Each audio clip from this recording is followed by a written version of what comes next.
આજે અમારા western zone insurance employees association છે એનું 24મું મહાઅધિવેશન ભાવનગર ખાતે યોજાઈ રહ્યું છે।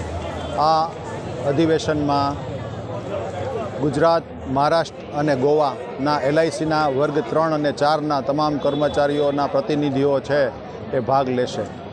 આ અધિવેશન 13 તારીખથી 15 તારીખ 3 દિવસ સુધી ચાલશે।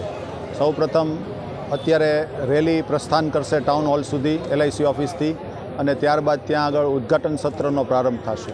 ઉદ્ઘાટન સત્રમાં ભાવનગરના વિવિધ ટ્રેડ યુનિયનો જોડાશે, અમારી સાથે જોડાશે। ત્યારબાદ ડેલિગેટ સેશન 2 દિવસ ચાલશે, 14 અને 15 તારીખે।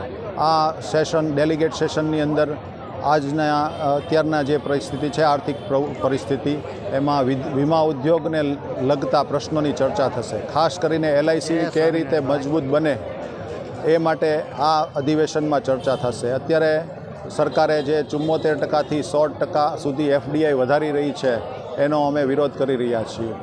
LICના વધુ ડિસઇન્વેસ્ટમેન્ટનો પણ અમે વિરોધ કરી રહ્યા છીએ। LICમાં વર્ષોથી ક્લાસ 3માં અને 4માં ભરતી થઈ નથી, એની અમે માગણી કરીએ છીએ। આ બધા પ્રશ્નોની ચર્ચા અને કામદાર, કિસાન, મજદૂર અને કર્મચારીઓના હિતોની ચર્ચા આ અધિવેશનમાં થશે 3 દિવસ સુધી। આભાર।